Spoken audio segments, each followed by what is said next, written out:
Hey, who'd you talk to? What's going on? It's me. It's Mike Lepre, King Michael. This is legit paranormal. It is. It's legit paranormal. I know it's Wednesday. It's Wednesday, January 12th, 2022, which is 0112-2022. View Math Geeks joining me always. Genius Kev. What's up, Kev?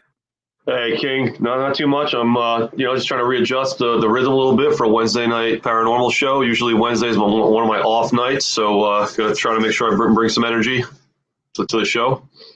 Yeah, usually right on now I'm talking wrestling with Joey Paranormal, so it's gonna be a totally different type of thing. You know what I mean? Yeah. Here comes the man though that makes it official. It's Buddy there. What's up, Buddy? Not much, guys. It's weird seeing you guys middle of the week, and middle of the week, I figured like, hey, why not? It's a show. I might as well have a beer. I came from the gym. I just burned off 6,000 calories at CrossFit. So I'm like, why not? I might as well. And if I'm going to pick a beer, it's going to be on a Wednesday night with a guest from Massachusetts. Then it's going to be a great beer because I don't drink shitty beers, as we know. And it's going to be one of my favorites from Massachusetts, Treehouse Brewery. They make a lovely series called the Storm series, a Hurricane, the Typhoon. This one is called Galactic Storm. It's an Imperial IPA, which means it's super. And it's 8.8% alcohol by volume. So just one of these, and I'll probably be have numbness in my toes by the end of the evening. It's good to see that they put the money in the beer and not the production of the can, Kev, because that can it's pretty can. It's that's basic as basic can get. What the heck? Just take it away. Just take it away. It looks like a old lady's candle. It's just ridiculous. Mike, this is a grown man's beer. All right, buddy. You got to do the introduction. Good luck with it. Oh, boy. Okay, so joining us live this evening on our special Wednesday edition of Legit Paranormal, we have he's the host of Midnight Society and one of the founders of Midnight FM online radio network. He's also the host and co-creator of Spooky South Coast, one of the world's longest-running radio programs on the topic of the paranormal. He's the last successor to the legendary Art Bell show, Midnight in the Desert program. He's authored various books, and he's been on and produced and written for various programs on the Travel Channel, the Weather Channel, Ghost Adventures, Most Haunted Towns. Worked on the Bridgewater Triangle documentary, and he's a great guy. He's a good lecturer to capture at if you go to one of these conventions. Go see Tim Weisberg, our guest. Tim, welcome. What's up, Tim? How's it going, Tim? Thanks for having me. And buddy, I just want to say that was an unfair shot at your beer. That is definitely not a candle. That is made out of the remnants of a Lisa Frank Trapper Keeper. That my sister so great. So especially my haunt are the Trapper Keepers. I'll keep it. I'll buy it. I'll take it. So, Tim, I listened to a bunch of your shows. I've seen you on different podcasts, and it's weird to me. What I came away with is you're really good at dealing with different personalities on different shows. Because I think I saw you say the same thing where one person was like, "And then Tim, what happens next?" And then one other guy was like, "Hey Tim, what happened next?" And you just. I appreciate that. You definitely are from the Northeast because it's you must deal with. You're thinking right now you're dealing with one, but you must deal with maniacs most of the time, right? Well, I mean, I like to look at it like this. I think everybody's a little nuts. So if you come into it with that, you are, people come up to me all the time like, you're going to think I'm crazy when I tell you this. And I say, you probably are crazy. We all are. We're all a little crazy. But, it's more about just making I know. No, I know this. Yeah. Everybody has their own tone that they can take with talking about these kind of topics. Not everybody is set up to talk about it seriously. They need to have a little bit of laughs to make themselves feel better. Other people don't want any kind of silliness associated with it because it's so profound to them. So you kind of just learn as you go through this. I've been doing paranormal radio now 16 years. You kind of just learn in each conversation where to go with it to make the other people in the conversation and people listening feel comfortable. Yeah, I can see those as the polar opposites. Is the different type of people that want to tune in. Sometimes you get people that are doing this because they're investigators themselves, or because they've had experiences. Sometimes you have people who are total skeptics that just want to hear a good story. And some people don't care whether the paranormal is real or not. They just want a voice in the night to keep them entertained while they're trying to fall asleep or while they're working or driving a truck or something. That's kind of creepy right there, but true, right? They Yeah. need a voice to fall asleep to. You know what? I They would can't never believe pick it. mine, Tim. They would never pick mine. Yours is a good one. They ain't falling asleep. I don't agree. I don't know why people like my voice. I hear it on recordings and I'm like, I still sound terrible. There's actually a clip floating around on YouTube. We were talking about sports before we came on the air. There's a clip of an old show that used to be on here in New England called Mike Adams Sports World. It used to be on the New England Cable News Channel. And I called in one night and got into an argument with Bruins great Lyndon Byers about whether or not the Celtics should keep Eric Montross. And if you heard my voice in that clip, I have the most masshole accent you've ever heard. I'm like, you got your Walker, you got your Eric Williams, but what are they? And it was ridiculous. And I said, I don't know if I was doing like a caricature, if that's really how I talked back then. And I'm might have been how I talked. I think I got an idea because you remember Jim Rome? Oh yeah. All right, so right around when the Patriots were going to play Cleveland before the Patriots were going to Super Bowl, I got through to Jim Rome, and I pretended to be a New England Patriots fan. So I was using that accent and going through it, and all I wanted to say was this. I said, but at the end of the day, Jim, it all comes down to food. I go, it was Boston. What's the word I'm looking for? It was Boston something or Cleveland Steamers. And it was like all you heard was Rome's voice go, no. And it went right on to the next topic. It's such for me, that's an epic moment in my life, but for most people, probably a waste of time, about 15, 20 minutes. Did he hit the dump button on you or did it get through to air? It got through the air. That's I got a call from a buddy in Arizona and he goes, you just on the radio? I was like, yeah. He goes, I knew it was you. Yeah, I got through. But all that fun. But so the Art Bell show, that was my go-to if I wanted to fall asleep or I just wanted to listen to stuff, especially around 9/11, right? That was like a big time where the commercials were about like food and gas masks and all this stuff. It was just a really interesting time to be listening to that show and being part of that station, like listening to it. Can you explain what your connection was with it? Kind of. Well, I mean, I was always somebody, from the time I was a kid in high school, driving around my car late at night. I just loved to drive around. I would drive around listening to music, and then you turn on the AM dial, and you're like, hey, what's this guy talking about? He's talking about UFOs and Bigfoot and ghosts. Like that's stuff I'd always been interested in. And then as the years progressed, obviously I'm listening to it a little bit differently when I become a host on my own, doing Spooky South Coast. And I kind of always had in the back of my mind, someday I want that job. Someday I want that job. I'd love to just get paid to do that for a living. And I got the chance, I think in 2012, thereabouts, 24. I forget when my Haunted Objects book came out, but I had the opportunity to go on and be a guest, I think a couple times on Coast to Coast with George. And so I was like, okay, that's kind of the end of my association with that. Flash forward a couple of years, Art Bell passed away. Dave Schrader had taken over the Midnight in the Desert show, and he wanted somebody to be his fill-in because he was going to be going out doing a lot of events. And at the time, we didn't realize he would also be filming what would become the Holzer Files. So I would be the guy who would cover for him when he'd have to be out for weeks at a time filming. And eventually it got to the point when they got season 2 where he had so much on his plate that I just ended up taking over Midnight in the Desert. And I had a whopping 3-month run before new owners came in and bought the network that it was on, the Dark Matter Digital Network, and said, you know what, we're going to turn this into flat earth conspiracy theory, real, that kind of radio. And I wasn't comfortable with it. They presented me with a really crap deal where I would have lost the weeknight show and they would have given me something on the weekends. And I said, can you just give me a couple of days to think about it?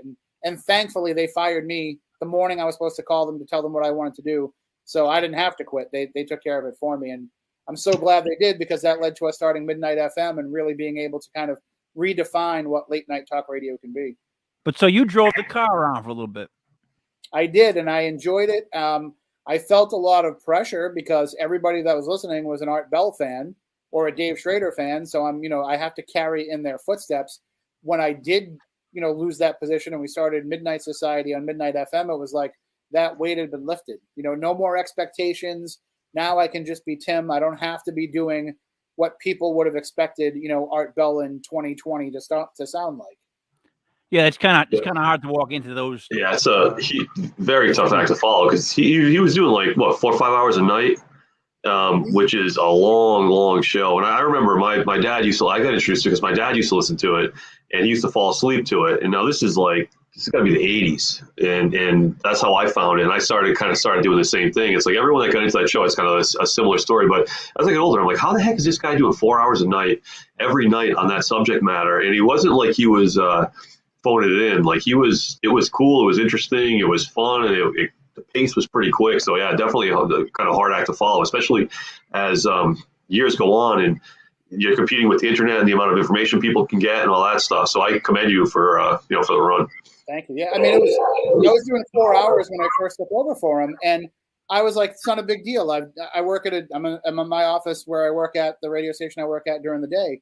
And I've gone on and done 4 hours. Like, that's not a big deal, but it's a big difference when you're 4 hours in the morning and you're getting call after call after call as compared to doing 4 hours at night, especially where, at that point in time, the audience had dropped off to the point where they weren't sitting there waiting to call. So you didn't have the phone calls to bail you out. So you're really doing 4 straight hours with that guest.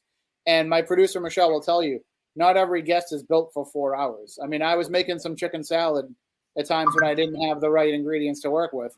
And nothing against the guests. It's just there's a difference, especially in today's world where people are used to these quick podcasts that are, half an hour, 45 minutes, an hour, even 2 hours, but they don't have the stamina or the coverage of a topic to go for 4. And so it was a challenge. So when we started Midnight Society, we knocked it down to 3.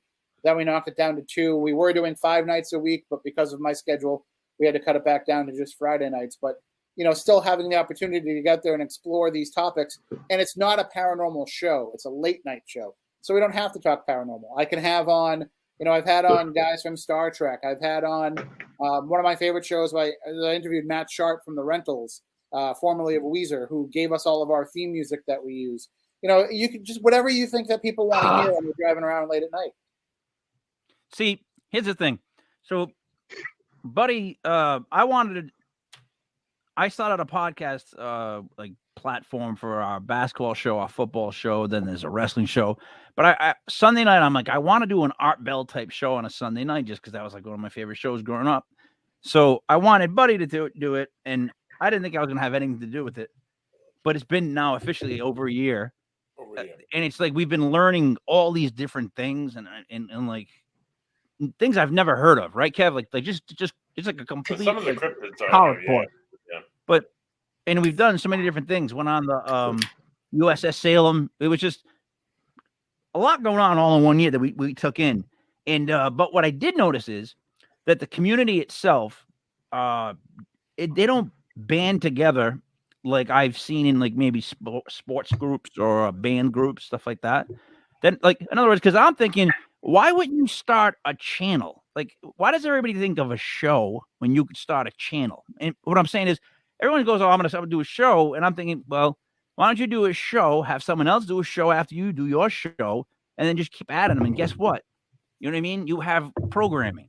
So why would you not do that? I mean, not saying you. I'm just saying, in general, I always wondered why they don't just come together and do something like that. And when we launched Midnight FM, we started off with just the Midnight Society show to kind of get our feet wet. And then, so that was in April of 2020. By the summer of 2020, we had 22 different shows on the network.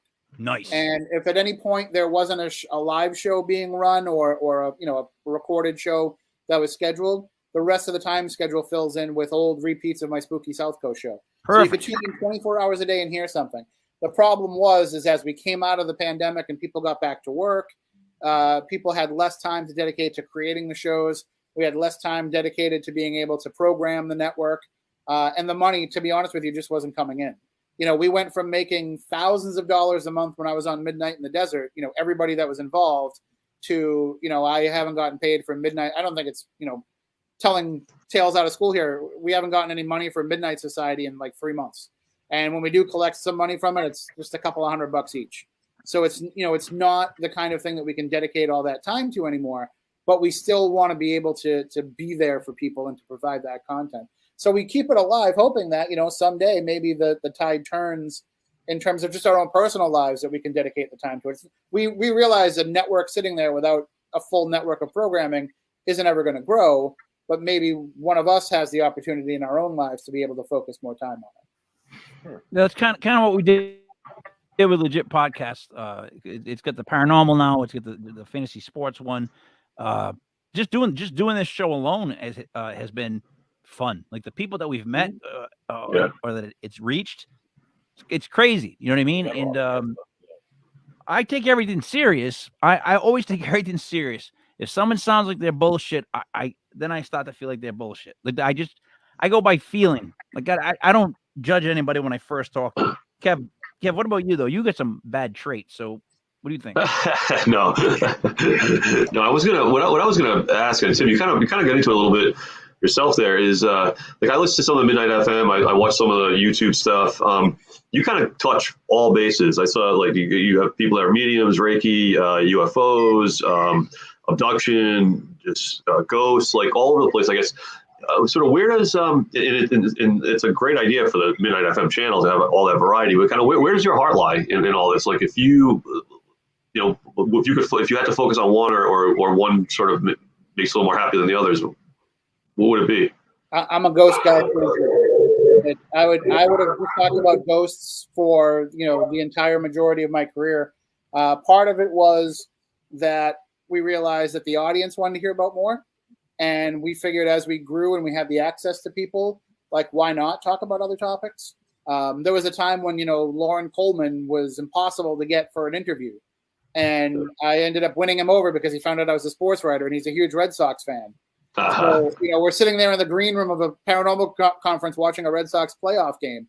Like that's what we prided ourselves on. Because at the time there was only a handful of paranormal shows. Mm-hmm. And so we're like, if we can cover these topics. So we brought in one of my co-hosts, Matt Moniz, who worked for years in the abductee field. So it's like, okay, we definitely have to bring more of that in. And then as you go along and you learn, one of the things that I've come away with is you really can't segment all of this stuff like it used to be in the 70s and the 80s, where most people didn't talk to UFO people and UFO people thought cryptid people were crazy. Like all that's out the window now because we're starting to realize, at least in my opinion, it's all the same stuff. It's just different modalities of the same kind of unknown energy manifesting itself. And for you, it might be a UFO. For me, it might be a ghost. For somebody else, it might be, a four-legged hairy hominid creature. All right. Wait a minute. Let's stop these presses for 1 second. Say that again about what's going on. I guess, are you saying that there's like different dimensions crossing? It's more of what we would consider to be like a unified theory of everything in the paranormal. So no matter what you're encountering that's paranormal, it all is this same force that's out there. Now, what generates that force, we don't know. Could it be natural, something on Earth? Could it be something that comes from outer space, something that comes from another dimension, something that comes from within the Earth? Could it be something that comes from within us? Is it something that, do we create ghosts by believing in them? Which, buddy, I'm sure you've done plenty of investigations where you've said we might have a thought form that we're dealing with here. Right. Like these kind of different ways of us encountering energy, no matter where that energy is coming from, that energy has learned that if it disguises itself as these different beings, it will get different reactions out of people. For me, I'm more interested in a ghost, so they're going to get that rise out of me in that way. You're getting, but that's also giving credence to like the idiots with the real stupid like things that they encounter that obviously can't be real. So now we're saying to them it can be real. Like if a guy was like 7-foot chicken, and a head like a baby baboon, and his feet look like a duck. You know what I mean? Like, you'd be like, yeah. I had to take a journey with myself to be able to go down that road. I had to kind of figure out like how far am I willing to go with that. And what I realized is if somebody told me they saw a 7-foot chicken with a human baby head, I don't know because I wasn't there. So I can't say that they did or they didn't. I can say that to me it sounds extremely unlikely, and I've never heard of that. But then what I also think about is I've seen some really weird stuff that I can't explain. So maybe the energy that I encountered that manifested itself as these weird things that I've That's seen. what I'm saying. Yeah. This is just how they processed it. It does. You and I could be standing next to each other in the dark, and you could see something completely different than what it is that I see. It's all in how we perceive that energy. Sometimes we're going to get the same thing, but sometimes we'll get something completely different. So we kind of have to listen to the ones we think are really stupid, because to them we use a phrase in journalism: trust but verify. So you're trusting what it is that they're telling you, but you also kind of want to go through and make sure that what they're telling you is legitimate. So I will never really dismiss somebody's claim. I will question that. So if they told me that they saw this giant 7-foot chicken, I'll say, well, are you sure it was definitely a chicken, or did it just seem something that was shaped like one? And then what made you think of a chicken? Because sometimes it's our own prejudices and preconceived notions that make us think these things. Sometimes it's a trigger. There's a trigger in our mind that makes us see something as a way to kind of cope with what it is that we're seeing. You know, I went through an experience one time where my grandparents' house had burned down. And when I walked into the door and I looked into the kitchen, the charred remains of the kitchen, when I opened the door, it looked like it always had, until I kind of shook my head and opened my eyes, and then I could see it was really burned. So sometimes our mind has to put up these screen memories or these screen visions for us to be able to handle the trauma, and that could absolutely be happening with people with paranormal experiences. I mean, just as an example, sorry, not to cut you off, just as an example, how many people that are UFO abductees tell you, they don't tell you it was a little gray man that came into their room, it was SpongeBob SquarePants. Or, you know, I was in my room and all of a sudden my best friend from when I was 9 years old, who was still 9 years old, came into my room and told me to go with him. Like, you know, those kind of things happen all the time in abductee experiences. So why not in other aspects of the paranormal? Yeah, that's interesting. I can follow that. So when you were mentioning ghosts at the beginning of this of this part of the conversation, you talked about do we see ghosts, or do we believe in? Is it because we believe in them and because we're open to them that we see them? And someone else, one of our other guests or a couple of other guests has said something similar. And but when I hear something like that, it makes me wonder, like, how do you get sort of objective evidence if you and I see, we're in the same room and you feel something, you see something, and I don't, because my mind isn't open. I'm kind of stuck on that. Like, how do you bring the objectiveness to it? Because I think that has to happen in order to take a huge step forward. And I thought the same thing for 10 years, and I've come to the conclusion that it is a subjective experience no matter what. So I don't like to use the term that I think a lot of people use when it comes to paranormal activity, but that I'm trying to break myself of using, that being evidence. Because evidence implies that we are proving something, and I don't know that we will ever be able to prove it on a wide scale. We can only kind of prove it to people on a case-by-case basis. So I look for data. That I'm collecting data when I'm on an investigation, and I'm collecting experiences, and I fully You're researching. I am, and I'm subscribing to the idea that this activity is happening because I'm there to observe it. And if I wasn't there, would it happen? Probably not. So with that in mind, you have to have that personal, human, subjective experience in order for it to even exist in the first place. So you can't pull that out and have it be completely objective. Even the word evidence has a negative tone. That you have to have. You're looking for evidence. Like, that just has a negative tone, like a detective tone. Like, get it out of there. If you're researching it better. You found the best piece of, quote unquote, evidence ever. It's still not going to convince people that are skeptical until they're the ones that go out there and have the experience. Right. So you're automatically tainting the data that you've collected with an expectation that's unnecessary and will cause them not to look at it with an open mind. I can follow that. That makes sense. And it's cool to kind of hear that you've kind of been thinking about this for a long time, and it sounds like your beliefs and approaches have been kind of well refined. I'm gonna have to think about this a little more, but I like kind of the way you went through it. I think it's the sports writer in me.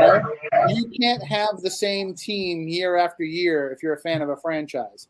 You know that if you have a different quarterback come into a team, the system might change a little bit. You know that depending on the skills of the players that you have, you might have to adapt the way that you play the game. It's still the same general game, and you're still following the same general rules, but you can't expect that same outcome all the time. You just kind of have to go into the game itself, execute all the plays as best you can, and then see what happens at the end. All right, but what if you're a Giant fan and you have to walk 5 years with them just week after week ripping pieces of your soul and taking it with them? Poor you, Mike. Cry me a river about the Giants. 5 years of it. 20 years as a Dolphins fan. So let's talk about it. In that case, no, in that case, I say you basically stole away 2 Super Bowls from the Patriots. So the 5 years that you dealt with, not that big of a deal. Is that a penalty? I don't say steal. It was legitimate, but it was just incredible circumstances that led to those wins. Eli Manning, right? Was that Eli Manning being a 2-time Super Bowl champion is a paranormal activity at its time. You know what? He just went into savant mode though at certain times. Yeah. In a sense, so it's like it's like you're a wrestling fan. You're a wrestling fan. Oh, yeah. So when Festus was in the WWE, he just stands there with his eyes crossed until the bell rings, and then he goes nuts. That's Eli Manning in a Super Bowl. Yeah. All right, I get that. No, that's cool. All right. Same I accent. get that. All right. So, you got into this. This is what you wanted to do. Art Bell was a big. That show is an influence. How did you start doing your own investigating? Like, where did you start? Like, did you go for big places right away, or how did you start your whole adventures? I honestly never thought that I would actually ever investigate myself. I had activity and encounters and experiences when I was growing up. But when we decided to do the Spooky South Coast radio show in 2006, I was totally going to armchair quarterback the paranormal. I was going to just sit in the studio, let everybody tell me about what they do on investigations and their experiences. And then, that was going to be my contribution to the paranormal world.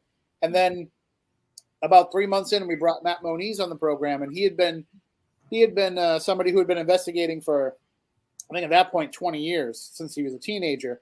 And so he said to us, he's like, no, you're not going to sit here and just talk about it. You're going to go out there and look for it. And he took us out on our first investigation to a local cemetery. We were there for maybe an hour, and I caught a couple of EVPs, including one that appeared on 3 different recorders with 3 different various speeds and 3 different words being said, but all at the same time. It just kind of blew my mind how much it was different, but the same. And from that point on, I was hooked. So that got me into, wanting to go. I think my next investigation was probably the Lizzie Borden house. And then from there, it only took a couple of years and meeting and befriending Jeff Belanger. We started a company called Legend Trips.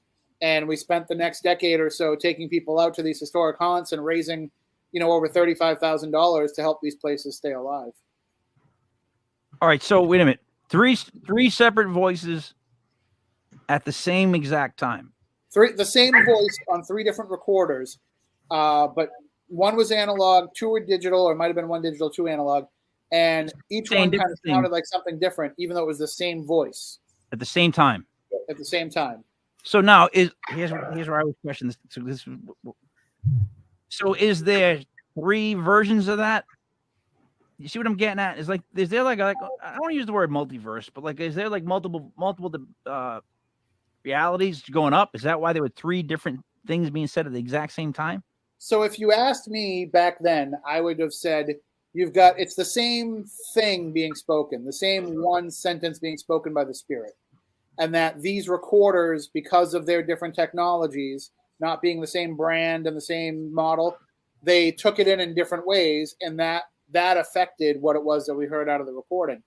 Now that I've started to realize some of the, the more metaphysical aspects to the paranormal and how we influence it and relate it with our own energies and intentions, now I'm thinking to myself, is it more because this happened, but there were 3 different people holding these recorders, and that each person, as the subconscious experiencer of this recorded voice, we kind of took it in and we helped it manifest onto that recording, and so there's going to be that difference between it. And here it is, all these years later, and I don't think I've ever had that same experience where multiple recorders at the same time picked up the same EVP. I get a question for you, Tim. So I have had this experience myself where I've had 3 or 4 recorders pick up the same EVP, and one recorder will be super clear, and others will be it sounds a little bit more distance. And then other times, I've had 2 recorders like next to each other, and one will pick up the EVP clear as day, and the other one nothing. Is it and no one's holding it? It was like sitting on a bed in a bed of breakfast. To me, that gives credence to the idea that it's either the spirit imprinting the message, which is kind of what most people accept, or that it's the investigator helping to imprint that message. That's our own psychic abilities in helping to imprint that message. And the fact that if it was something that was spoken out loud, or something that even came at an ultra low frequency, as long as both recorders are capable of picking up the same frequency, then you should have got it on both. So there was a reason why it went on one and not the other. We had an experience. Both recorders in the same investigation picked up things together almost the whole rest of the night when they were near each other. But that one instance, they were like right on a bed, and one did and one didn't. And it was the one that did. It was clear as day. It was like the woman was like, "Hello," right into the recorder. It could have been that there was so much energy to focus on that let's focus it all on one instead of 2, so that it becomes a stronger burst of energy. We had one at Lizzie Borden's in the early days of my investigating there. We were there with some of the crew from Ghost Hunters, just on an off night, hanging out and investigating. And there was 4 of us in the room. We each had a recorder, 4 recorders, all close to each other in the room, and we all heard this audible growl come in the room that we could all hear, long, low. And so we immediately all go play back our recorders. It didn't show up on any one of them, but we all heard it, and it didn't make it onto the recording. So I just think they have total ability to shield, manipulate, imprint, whatever it is they want to do. Mm-hmm.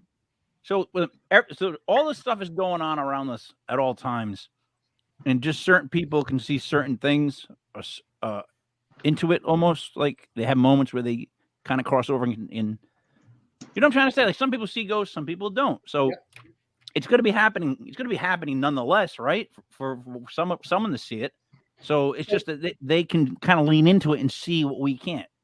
In the early days of parapsychology research, the Ryan Institute, the Duke Paranormal Studies, like a lot of those groups and studies looked into the idea of beta waves versus alpha waves. The beta waves are where our minds go when we're asleep, and it's where our subconscious kind of takes over. And they found that people who claim to have psi abilities, the ability to move things with their mind, to remote view, to predict the future, things like that, they operate more with their brain waves in beta during the day than in alpha. So we've started to find that there are people who, the more you investigate, because now we've got this a mass group of people, more people than I've ever investigated before, sharing their data with each other through social media and the internet. And we're starting to see the patterns that have emerged over time.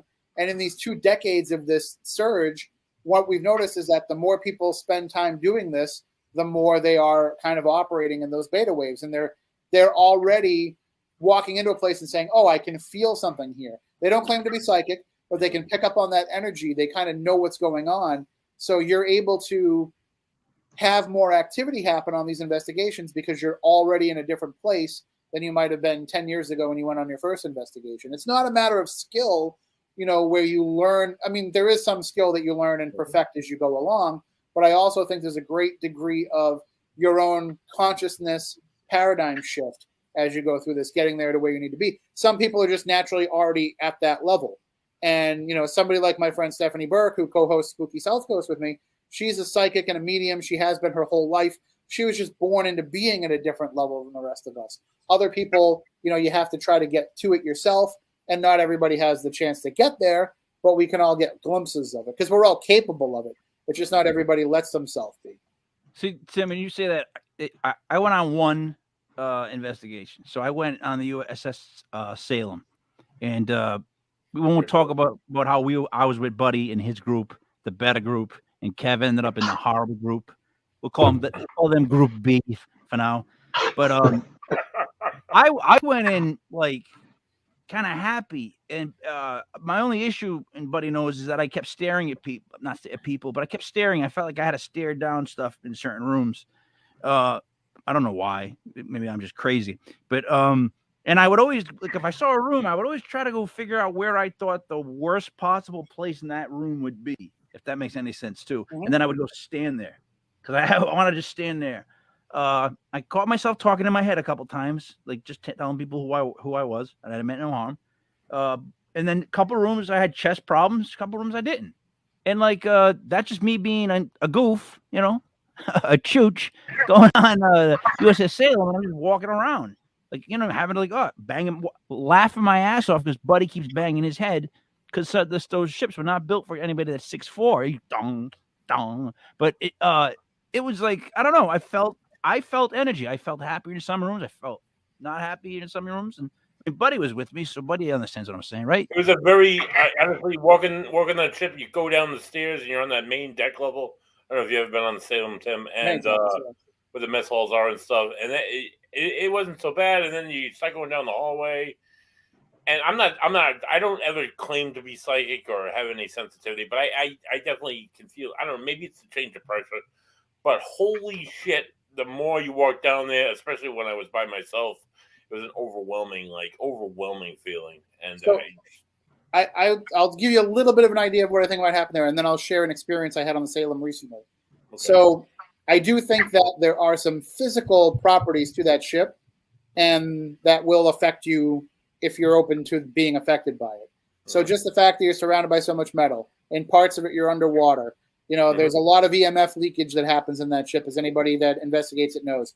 You know, there's there's the funhouse effect of being floating on the water and having all this warped floorboards and everything else that's going on in there, having the knee knockers to walk over. Like, there is a sense of all of that physically that can affect you. But there's also all those objects that are still there from the time that people just walked off the ship when it was decommissioned and left them there.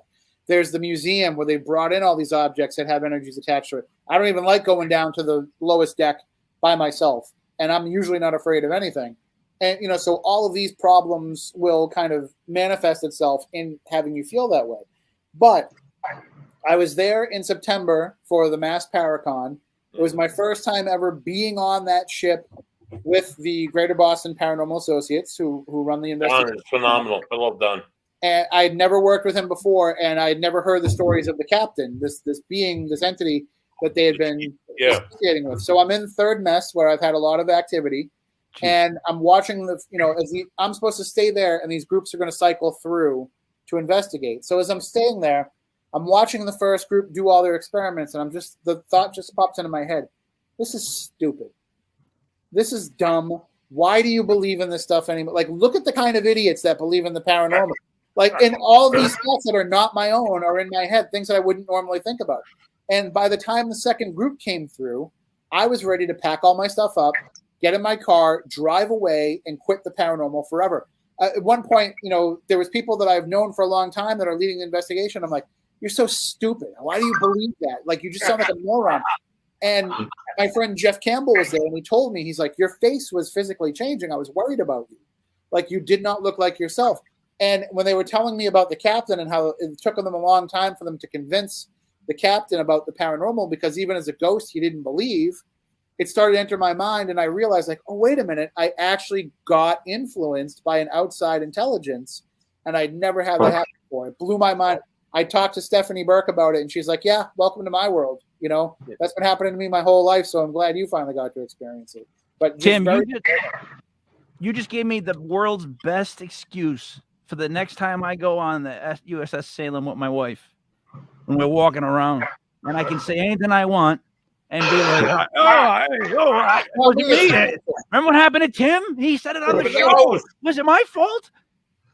I blame everything on ghosts, so much so that ghosts probably hate me for it. But like, you know, if anything happens, something falls up, it was a ghost. You know, like, it's just so much easier. And because I'm the guy saying it, people believe it's probably true. So I get away with that. No, where do we have trouble, buddy? That one room, the chief's room. The end where they thought they saw the chief.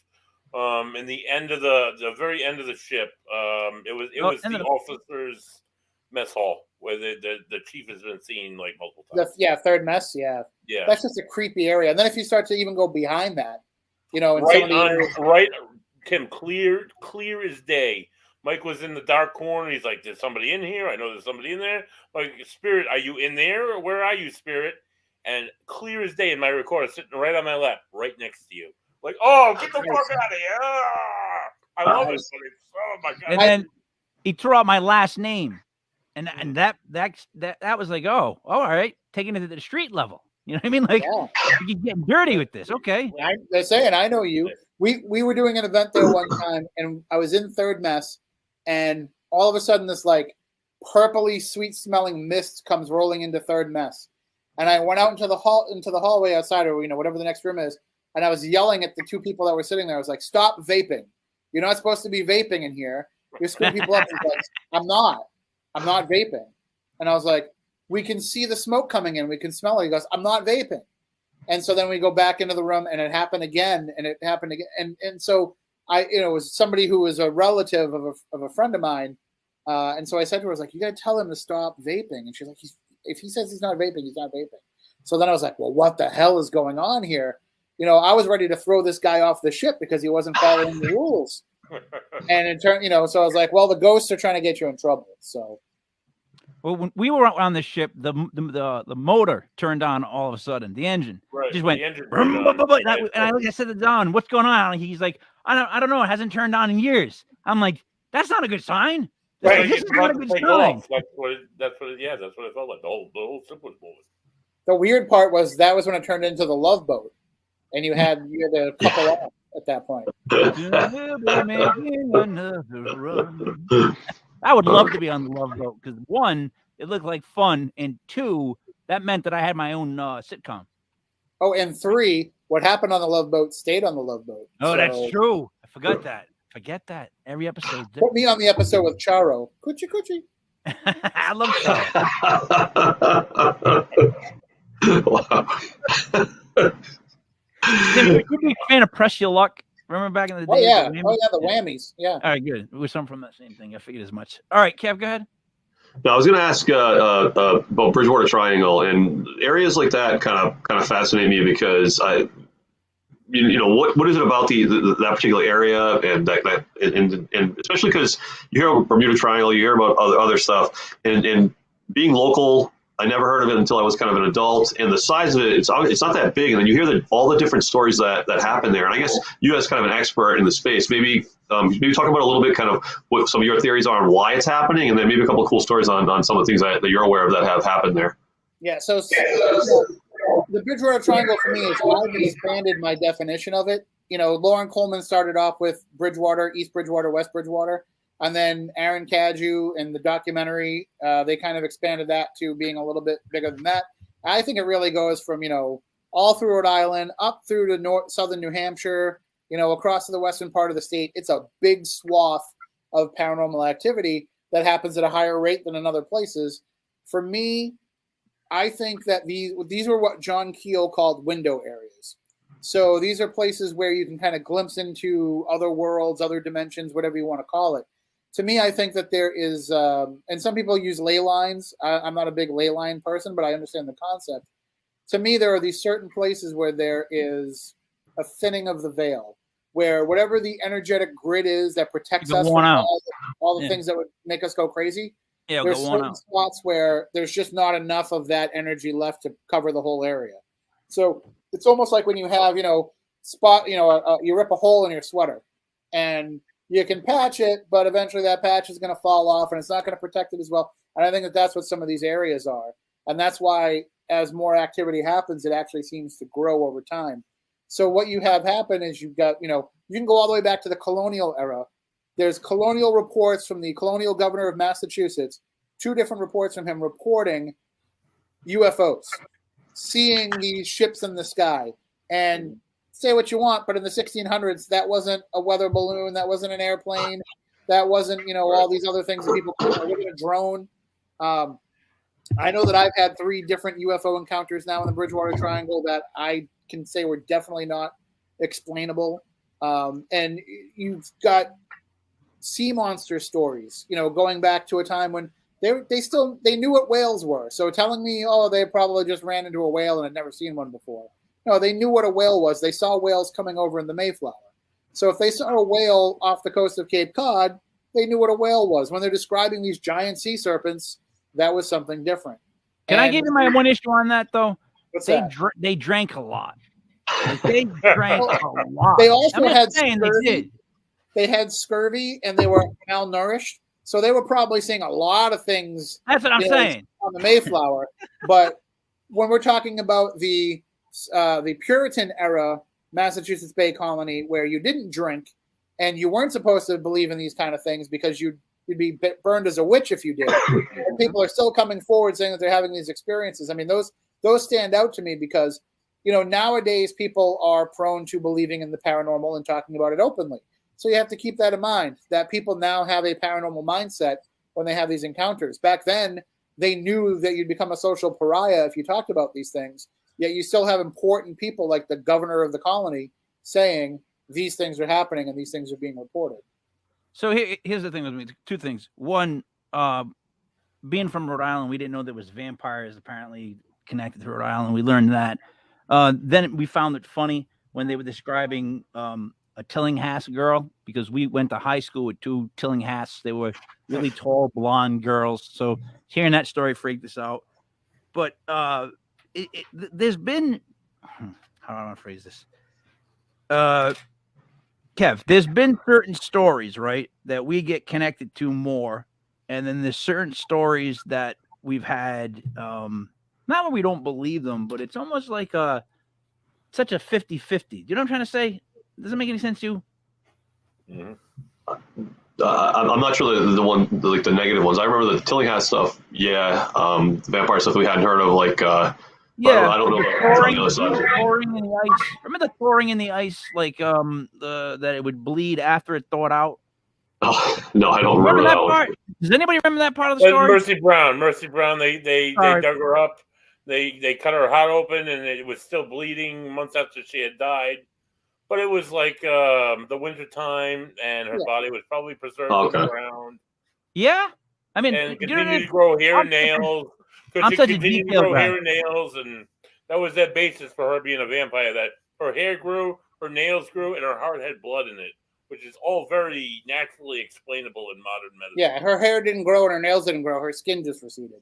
Yeah, So, well, I guess that's what I was trying to say in a dumb sort of way, Kev. I have my dumb moments where I'm trying to say that there's certain like parts of a story where I just can't go with that because it doesn't make sense at all. But for the most part, from what this triangle area has produced, it's the whole gamut of, like, if you did a Dungeons and Dragons version of this stuff, paranormal, it would have all the pieces from like ghosts to cryptids to everything, right?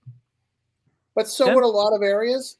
I just think that because this has become a buzzword, and because the documentary came out in 2014 and got a lot of attention, and now we've got Aaron Mahnke doing podcast series about it, and it makes it onto American Horror Story and all that kind of stuff. Like, now it's become a legend, and you can never really contain a legend once it's let out of the bag.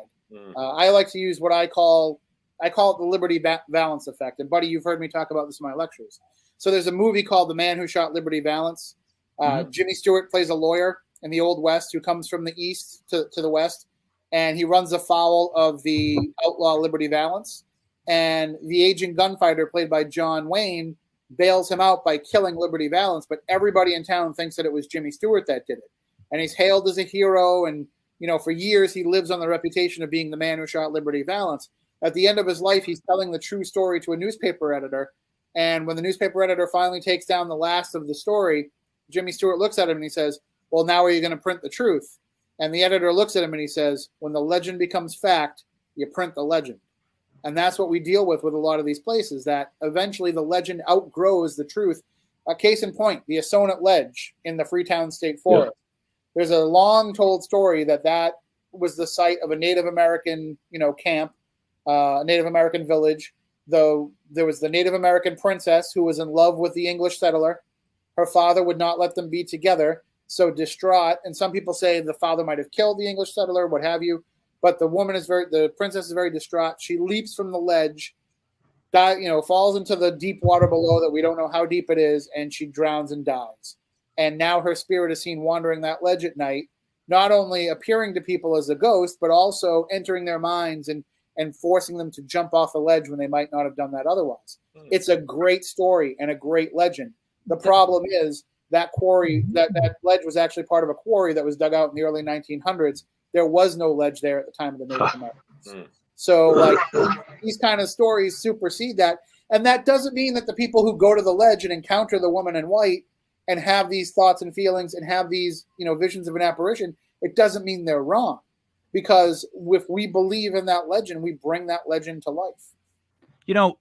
I noticed that dads become scapegoats, and a lot of these stories are even like all the way out to like fables. Like it's the dad that will say no and say no to the relationship, and it'll cause some sort of strife on either end. And all my life, I used to be like, how could there be dads like that? And now I have an 18-year-old daughter, and I hear those stories, and I think, well, maybe he was just thinking it over. He just wanted to think about the kid, figure out if he liked them. Like, you know what I'm trying to say? Like, I almost feel for the other side of it, like where I'm not as like, But in those days, it was a lot harder. We're talking about the time of King Philip's War, when the colonists and the natives were constantly at odds. There was a lot of, fundamental differences. Don't get me wrong. There was a lot of, relationships, I'm sure, where there were Native Americans and settlers having relationships together. But you've also got to look at it in the way that the stories have been passed down. So the stories are told not because there is that there's a truth necessarily to it and that it's historical fact, but it's more to learn and to teach a lesson. So the idea is, if you tell this story of the girl who led to her death because her father wouldn't let her be with a colonist, then that's going to make the younger Native American girls who hear this story say, well, I'm not going to go looking for a colonist for my boyfriend. I'm going to just find a nice Native American boy to shack up with. And that's going to, serve its purpose in that regard. Stories have never just been stories throughout human history. Stories have always been a way to entertain, inform, and a lot of the time control. Yeah, we've had a couple of Kev, I gotta say this, Tim, I absolutely love you. The way you're breaking this down right now is exactly how I see everything. That's how I always see it. I always think I'm crazy, but that's just kind of how I see it. You just explained it perfectly. Yeah. Perfect. Kev, that mindset is perfectly explained. It's just, you just got to go a little bit deeper. That's it. You just go deeper than the surface. Yeah. That's what I was going to say. We've had a couple of folklorists on the show, and they've taken some of those stories. I don't think they did that one, but they did a number of other ones, and where they've just kept researching deeper and deeper and deeper and deeper. And it's just really, really cool to hear because, like I said, you take it at face value. You don't even know that there wasn't a quarry.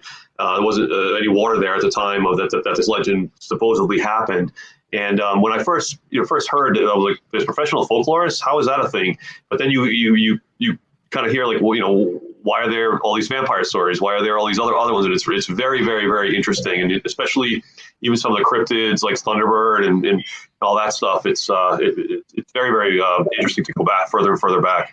And I'll caution you when it comes to Native American stories that if I had to put a number on it, and now this is just an estimate, I would guess that probably about 90% of the stories that we pass down as Native American stories were stories that were created by white people. Mm-hmm. That, the settlers told these stories that they had heard from the natives, or the natives say this or that, and it doesn't mean that it's true. And then there's also the possibility that if it was something they heard from the natives were just bullshitting them. Yeah. They were telling them the story for a reason, to keep them away from an area.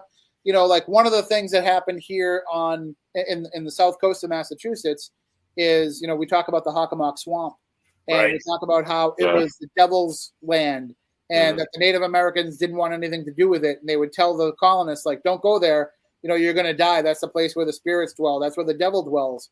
And you start to think, well, was that true? Or was that their way of protecting something that they might have had there? And that something could have been they were protecting the Bigfoot creatures that are seen there. That they had a reverence for them, and they were part of their belief system, and they didn't want the white man to encounter it. So there's reasons why these stories are told. I mean, just look at the witch stories. Witch stories have pervaded New England for generations, and usually it was a way to embarrass, to control, to to kind of delegitimize some of the women in the community. And in some ways, it was a way to take away anything that they had, their land, their money.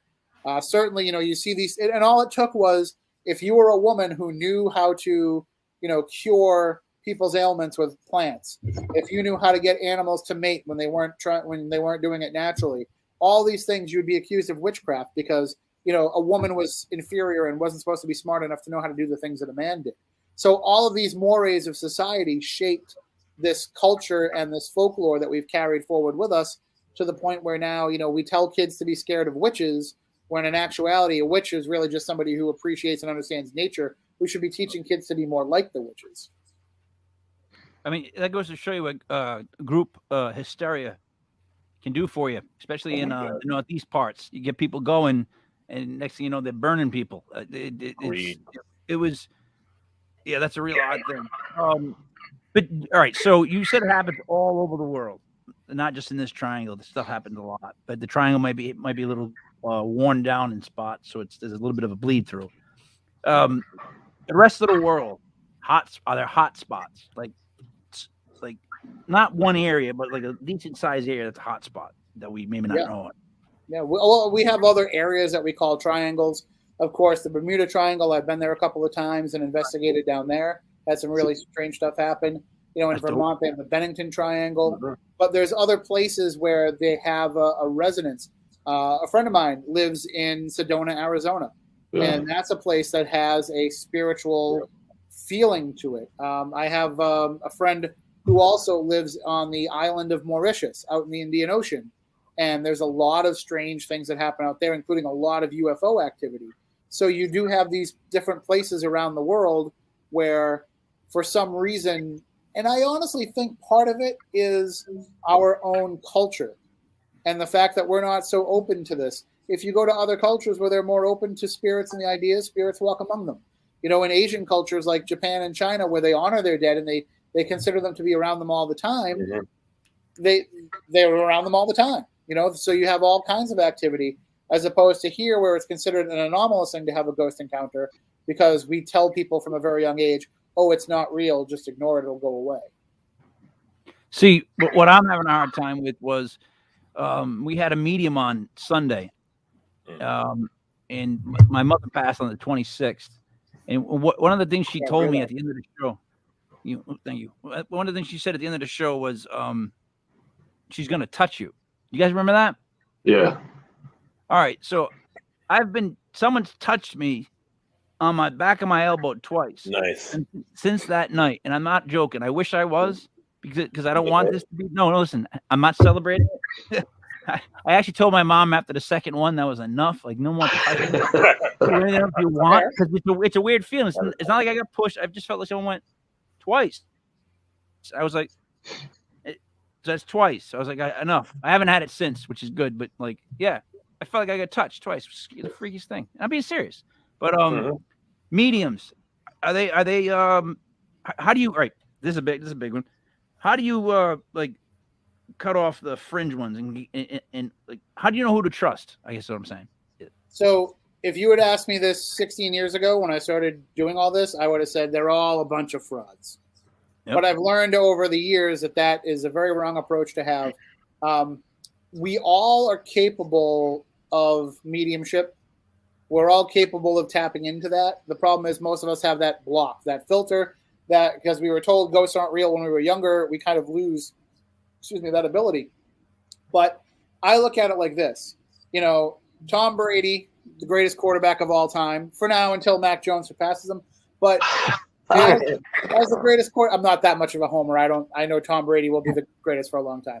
So Tom Brady was born with an innate ability to throw a football far better than the average human being. But he still put in the work all the time to better himself and to be able to do that great skill at an even higher level. And so there are some mediums who tap into that surface level connection, and that's enough for them, and they never try to go further. And then there's somebody like my friend Stephanie who's dedicated her whole life to getting better at it and just keeps expanding that ability. So I try to avoid the people who are still at that surface level, and I look for the people that have the repeated, continuous, direct connections that really make people say, holy shit, when they have a reading.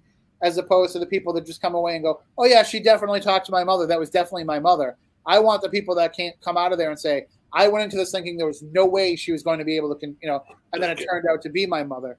And I've seen it happen. I've had it happen for me. And then the other big part of it is you can kind of learn as you go along how to detect people that are frauds.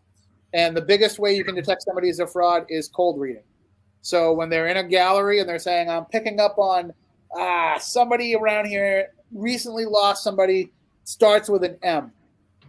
Mike, I don't know what your mom's name was, but, say her name was Dolores. I could be like, yeah, but the M is from mom. It was somebody's mom passed away here. So you keep going through this until you get a hit, and then it's really easy to read people from that hit and see where they go. I know people have done it. Tim, I'm Italian from Rhode Island. I bullshit with the best of them. I can't stand watching those open room things. It's ridiculous. I mean, and the way that people react are ridiculous. I'm picking up somebody with 2 legs, and everyone's like, it's that wide open. And that falls on the audience, though. The audience should really be far more discerning. The problem is you've got a room full of people who are in that room because they're already believers, and they're already in a state of grief, and they want to be the one who has that connection. So you're coming at that. It's not the way that you would scientifically test if this is real or not, because you've already rigged the game far too much with the people that are in there. And another thing is those people are all in a heightened emotional state, and all you have to be a good cold reader is empathic. If you can pick up on those feelings that people are having, you can kind of guess the next question to go to. So I like to do double blind testing and things like that when I'm trying to figure something out rather than go into that type of a format. I look at those as entertaining, and I tell Stephanie I see those as therapy for the people that are in those sessions. She tells me that that's actually where it's wrong, because it shouldn't be therapy.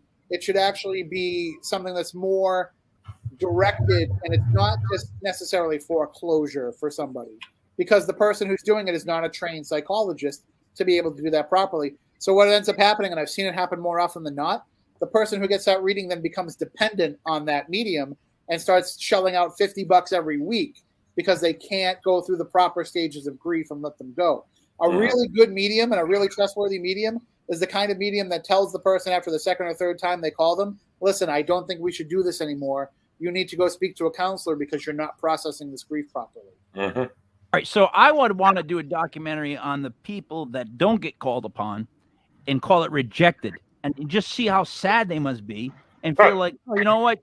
No one in my family loved me enough to come through. Like, they're going home at that thought in their head. They have to be. Not necessarily. I mean, I'm sure some people go away disappointed. But I do think some people, just seeing other people make those connections, that kind of makes them feel better about their situation too. There's a place called Lilydale in New York, and I've had the chance to go and visit there. It's the world's oldest and largest community of operating mediums. And you have to pass a series of tests to be allowed to live and work as a medium in Lilydale. And when you go there, you go and you pay as a visitor $22 to get in for the day. And while you're there, they have all these gallery readings in different places that are free. You just go and attend. You can go get a private reading if you want to pay for it, but there's these free galleries where they're picking people out right and left. And then they'll also give you classes where they teach you exactly why some people might get it, some people don't. So, you can't expect your relative to come through in a group full of people if they weren't the kind of person that would have stood up in front of a group of people and talked. So it's just as much about the spirit as it is the person that wants to receive that message. So you can still learn, even if you're not the one getting the message, about what the healing is that's involved in that situation. Tim, I got to tell you, I was when I went to Paracon late last year in November, and I saw you lecture. Before I saw you lecture, I went to see Tiffany Rice. Now, I've seen Tiffany Rice about a dozen times. She's never come up to me, never talked to me. She came to my wife a few times when she was alive, and she had like pretty profound things to say to her. But I've had mediums. I've hosted gallery readings to raise money for fundraisers and stuff. And they've come to me each time and like talked to me about Heather and whatnot. She passed away in 2019. But Tiffany came up to me. She started the reading off. Oh, who wants the reading? Everybody put their hands up. I was just kind of sitting there in the back, like, whatever. I'm just kind of here to observe. And she walked up to like this woman. She was doing, like you say, almost like a cold reading, and she's like searching for names, searching for answers. And I was sitting there the whole time, like, yeah, this is why people think mediums are full of shit, because she's just like reaching for answers and that. And I was completely not negative, but I was like completely like meh about it the whole time. She finished with that woman. She came right up to me and she just started talking about my wife in intimate details. Like I don't know if you guys can see it. Yeah, you can see it. But the wall here, I painted this when I moved into this basement apartment here. I painted it purple because my wife loved purple. And I was thinking because Heather, she loved purple. I'm going to paint it purple. It's a soothing feeling. It's a soothing color. And Tiffany mentioned, thank you for painting the room purple because Heather really loves that. It's just like the crazy, her and Rowan Comtois, the crazy detail that these people give me. It's just like, as a paranormal investigator, I can wrap my head around it. I think it's my wife talking to me or talking to them, but I don't know. It's just it's a tough pill to swallow sometimes. You know how do these people know this insane detail? They know details like from when she died, like just like this. To be fair, I shouldn't say that, cold reading is necessarily a bad thing. Some mediums, and I've seen Tiffany do this, she's done it when she's been here on the radio with us. Some mediums, that's actually how they get started with their reading. Is like if they're not getting a direct wham, somebody walks in front of them, they do that process to try to get that connection started. And I've seen her go through that, and that's her method. Mm-hmm. Other people like Stephanie, like she has to close her eyes and turn them away. She has to learn to block them out because they're always so much around her. So for her to start doing a reading, it's not that hard for her to connect. Other people, it's all in how much you are able to turn that switch off and on. Mm-hmm. So in that regard, I would say, like, think about this. Look at a radio. I'm surrounded by radios here. I collect radios. Radio waves are out there always. They're always around us, but you can't always hear them. You have to turn on the device that has the correct receptors to be able to pull in that signal and then translate it into a sound that your ear can hear. Some people will have not anymore, but in the days of metal fillings in your teeth, they would have their fillings rattle when they were too close to a radio station because those radio waves would affect them. Other people can't be that close to power lines because they'll affect them. Some people can pick up on that on their own. And I think what's happening is when you have somebody like that can pick up on that, she's always around you. She's always broadcasting this information. Mm-hmm. You just don't have the radio turned on. And in her case, she can pick up on those waves without having the radio turned on, whereas you might need to turn on a spirit box, and then she'll come through for you. It's just your way to translate whatever that energy is into a way that you can process it. Hey, Genius, what did you think about that? I liked it. This is what I was going to kind of end with. Tim, we talked about a bunch of different things. We talked about just some of your paranormal, just like kind of ghost hunting. We talked mediums. We talked Bridgewater Triangle. We talked Salem. We talked a whole bunch of different things. And I know, and what I kind of loved hearing was kind of how your views have evolved over the years and as you gain more and more knowledge. So I'm kind of just curious, where are you what's your focus right now and what are you kind of looking to do next?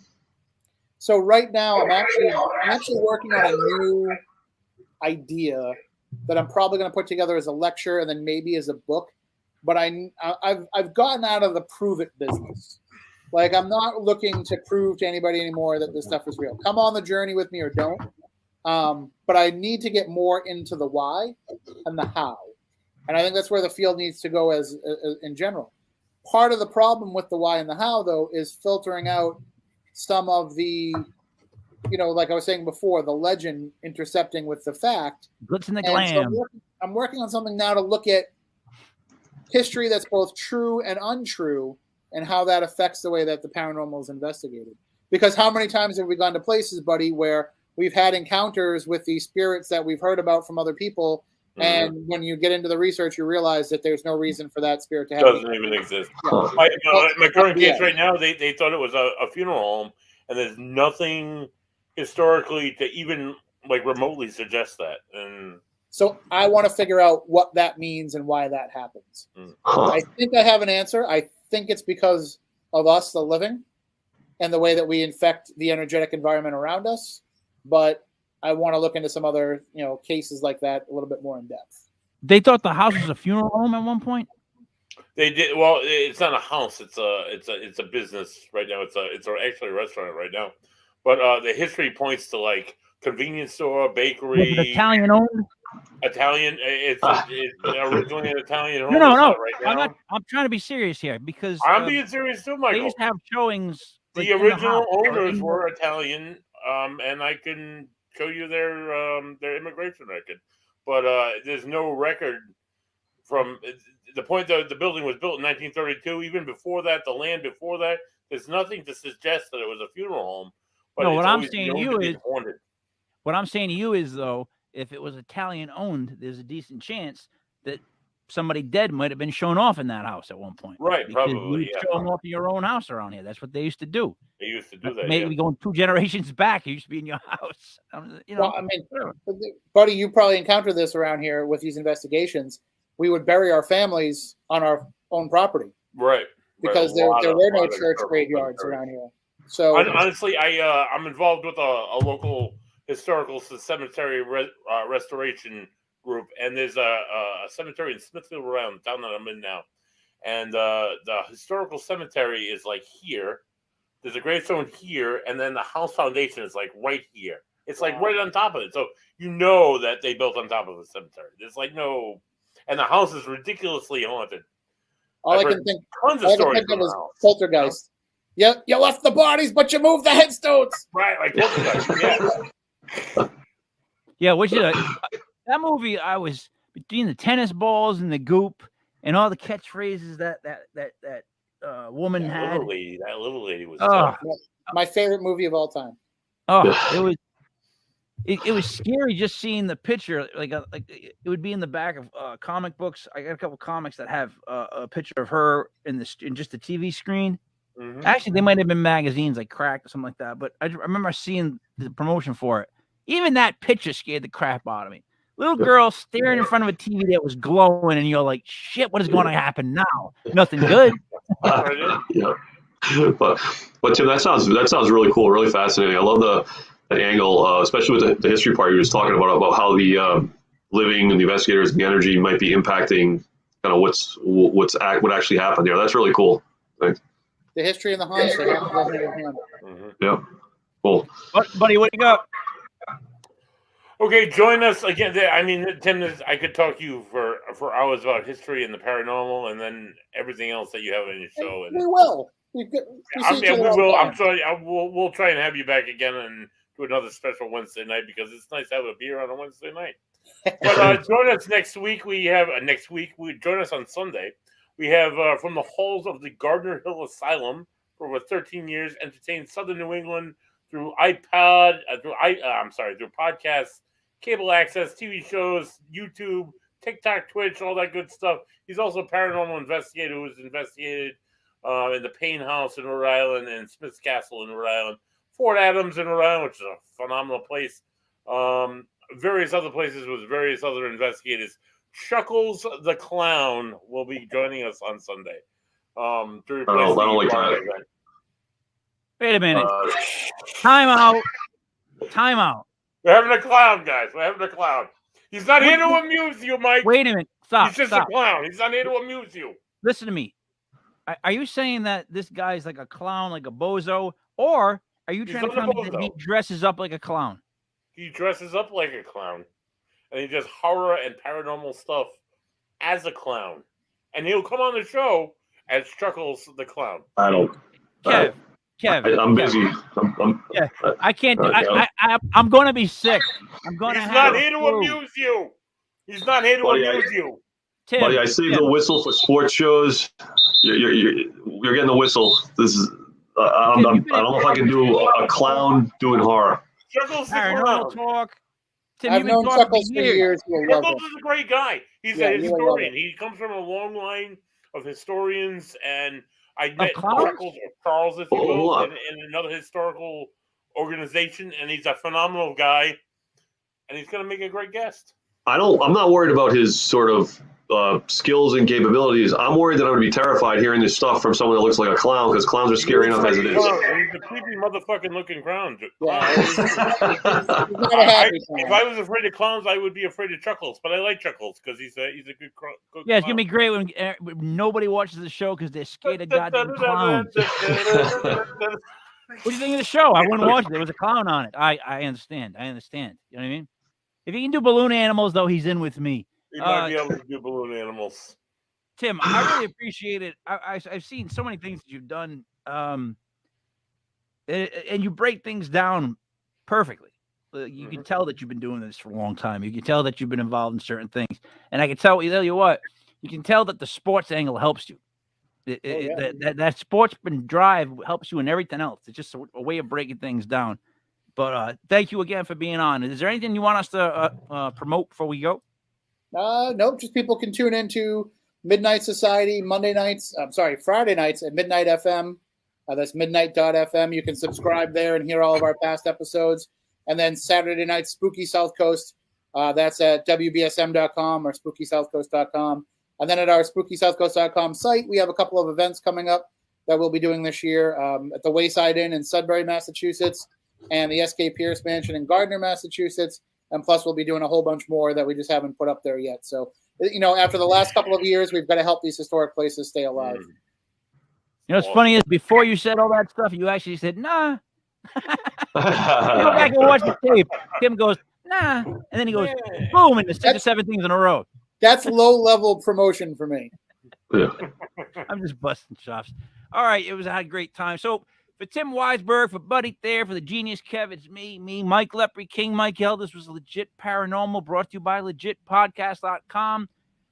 Tomorrow night's Thursday. We have Legit Fantasy Football at 7, Legit Fantasy Basketball at 8, and then we will see you on Sunday for more Legit